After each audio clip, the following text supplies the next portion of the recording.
இன்னைக்கு ஒரு குட்டி ஸ்டோரி கேட்கலாமா? தினசரி வேலையில் இருக்க ஒரு மனிதர் ஒரு நாள் தான் வேலை பார்க்குற இடத்துல மிகப்பெரிய பிரச்சனையை சந்திக்கிறாரு. எவ்வளவோ முயற்சி செய்தும் இந்த பிரச்சனைக்கு சொல்யூஷன் கிடைக்கவே இல்லை. என்ன பண்ணுறதுனே தெரியாமல் ஒரு நாள் கடற்கரைக்கு போயிட்டு தன்னோட பிரச்சனைகளை சொல்லி கடவுள்கிட்ட வேண்டுறாரு. இவருக்கு பக்கத்திலே இன்னொரு மனிதர் இவருடைய நிலையை பார்த்து இவர் கையில் ஒரு கல்லை கொடுத்துட்டு இனிமே எல்லாம் நல்லா நடக்கும்னு சொல்லிட்டு போனார். அடுத்த நாள் வேலைக்கு போன இவர் பிரச்சனையை சால்வ் ஆனதை பார்த்து மிகப்பெரிய சந்தோஷம் அடைஞ்சார். அந்த நேரத்தில் இவருக்கு தோணின ஒரே விஷயம், அந்த கல்லும் அந்த பெயர் தெரியாத மனிதனும். மறுநொடியே அந்த மனிதனை தேடி இவர் அதே கடற்கரைக்கு போகிறாரு.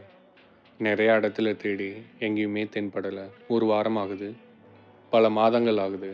ஒரு வழியாக அந்த மனுஷனை கண்டுபிடிச்சாரு. அந்த மனிதரோ இன்னொரு மனிதருக்கு அதே மாதிரி ஒரு கல்லை கொடுத்துட்டு இருந்தார்.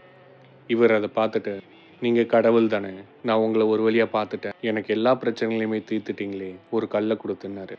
அதற்கு அந்த மனிதர், நானும் ஒன்றும் பண்ணலை, அந்த கல்லும் ஒன்றும் பண்ணலை, இதற்கு முன்னாடி நீங்கள் முயற்சி செய்ததற்கான பலன்தான் அது. இந்த சின்ன கல் மேலே வச்சிருந்த நம்பிக்கையை உங்கள் மேலே நீங்கள் வைங்க. இந்த கல் தான் நீங்கள், இந்த கடல் தான் உங்கள் நம்பிக்கை. கல் சின்னதாக இருந்தாலும் உங்கள் நம்பிக்கை கடல் மாதிரி பெருசாக இருக்கணும்.